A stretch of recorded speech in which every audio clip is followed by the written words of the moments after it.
2022 বিশ্বকাপ বাছাই পর্বের ম্যাচে লিওনেল মেসিকে ছাড়াই চিলি ও কলম্বিয়াকে হারিয়েছে আর্জেন্টিনা। এতে ফিফা র্যাঙ্কিংয়েও এক ধাপ এগিয়েছে লিওনেল স্কালোনির দল।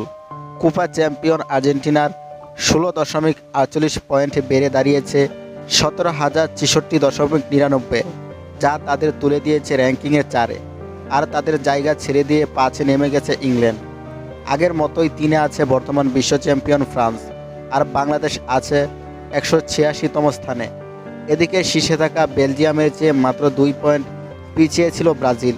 গত জানুয়ারি ফেব্রুয়ারি দুটি ম্যাচে 5 বারের বিশ্ব চ্যাম্পিয়নরা জিততে পারলেই উঠে যেত শীর্ষে, কিন্তু ইকুয়েডরের বিপক্ষে এক ড্রয়ের ফলেই বেশ কিছু পয়েন্ট হারাতে হয়েছে ব্রাজিলকে। পরে প্যারাগুয়ের বিপক্ষে জয়ের পরও ফিফা র্যাঙ্কিংয়ে শীর্ষে ওঠা হয়নি তিতের দলের। ব্রাজিলের পয়েন্ট ছিল 1826.35, বর্তমানে 1823.42 পয়েন্ট। ম্যাচ না খেললেও উন্নতি হয়েছে জার্মানির।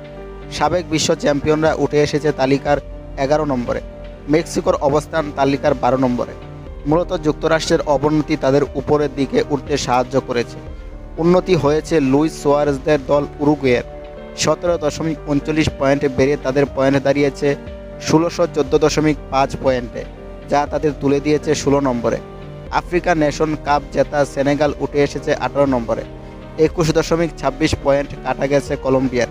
তাদের বর্তমান অবস্থান 19 নম্বরে।